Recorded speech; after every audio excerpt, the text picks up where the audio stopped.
আসসালামু আলাইকুম। আমার আব্বুরা ভাইয়ারা সবাই কেমন আছেন? আশা করি সবাই ভালো আছেন।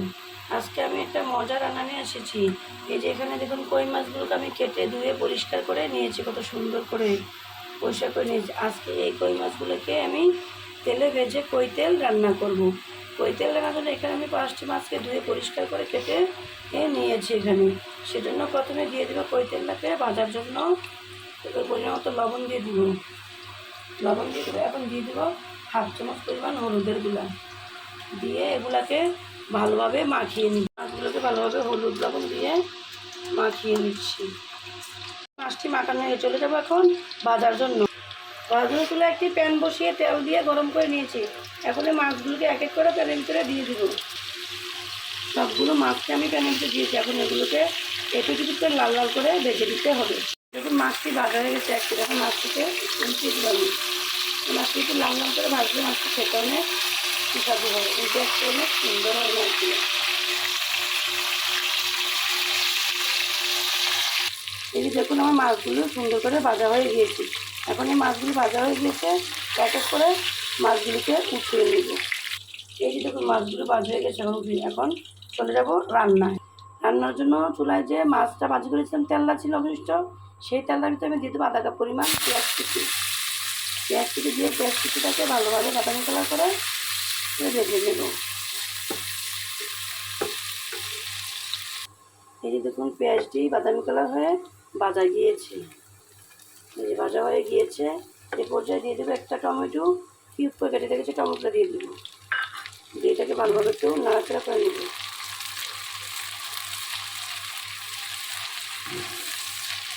এই পর্যায়ে দিয়ে দেবো এখানে 1 চামচ পরিমাণ লবণ, আধা চামচ পরিমাণ হলুদের গুঁড়া, 1 চামচ পরিমাণ ধনিয়া জিরার গুঁড়া, একটু লাল মরিচের গুঁড়া, আধা চামচ পরিমাণ লাল মরিচের গুঁড়া। ডালটা যে যেরকম খেতে সে ভালোভাবে সেরকম দিয়ে এটা ভালোভাবে মশলাটা একটু কষিয়ে নেব। নিয়ে গেলে এখানে পেঁয়াজ রসুন পেস্ট করা আছে, পেস্ট করাগুলো দিয়ে দেবো। দিয়ে ভালোভাবে নাড়াচাড়া করে মিশিয়ে নেব। এই দেখুন সবগুলো মশলা দিয়ে এই মশলাকে ভালোভাবে পেস্ট করে নিচ্ছি। মশলাকে ভালোভাবে কষাতে হবে যেন তেলটা উপরে বেশি আসে। কই মাছের প্রাণ, মানুষ বলে যে যা সহজে মরে না। আজকে সেই কই তেল রান্না করতেছি আমি। এই মশলাটাকে ভালোভাবে কষিয়ে নিব সেই কই মাছের প্রাণ রান্না করার জন্য। মশলা দেখুন আমার ভালোভাবে কষানো হয়ে গিয়েছে, তেলটা উপরে বেশি আসছে। এ পর্যায়ে দিয়ে দিব আগে থেকে ভেজে রাখা মাছগুলো।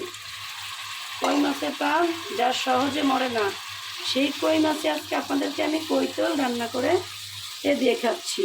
সবাই তো রান্না করেন অবশ্যই, কিন্তু কার রান্নাটা কীরকম হয়, সবার রান্না তো একই রকম হয়, কিন্তু খেতে কারোটা স্বাদ কারোটা বেস্বাদ হয়। তারপর আল্লাহর নেয়ামতের জিনিস সবসময় শুকরিয়া আদা করতে হবে।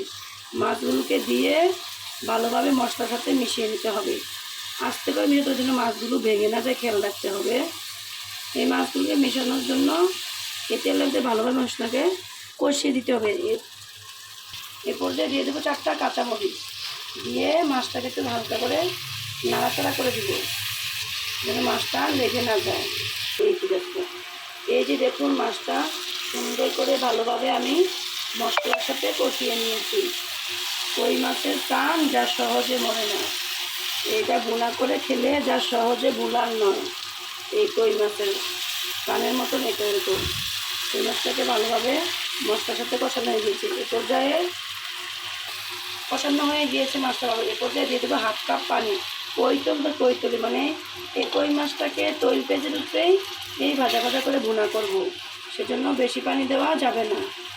এই হালকা পানি দিয়ে দিয়েছি, মাছটাকে ভালোভাবে কষাইয়ে নিয়েছি। অবলনীয় মাছ রান্না, যেটা সহজে ভুলা যাবে না, এরকম করে রান্না করে একবার খেয়ে দেখবেন মাছটাকে, যা ভুলার নয়।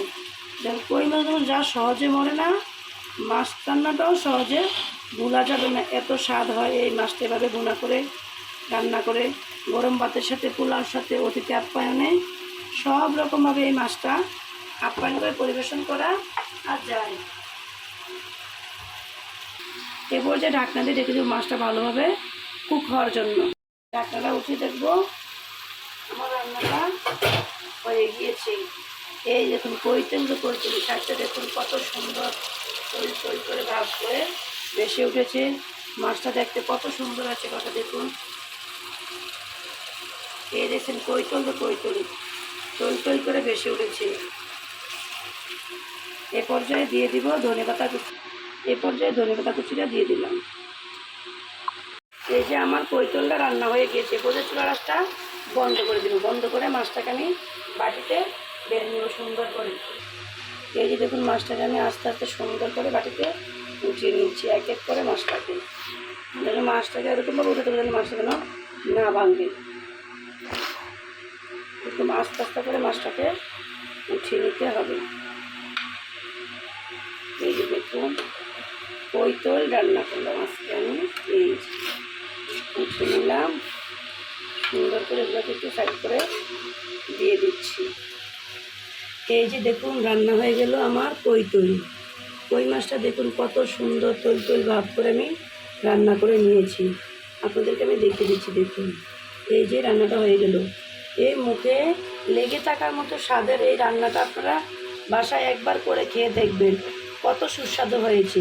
আমার রান্নাটা যদি ভালো লেগে থাকে অবশ্যই আমার চ্যানেলটাকে ফলো এবং লাইক করে কমেন্ট করে সাথে থাকবেন। সবার সাথে আজ এই পর্যন্ত বিদায় নিলাম। আল্লাহ হাফেজ।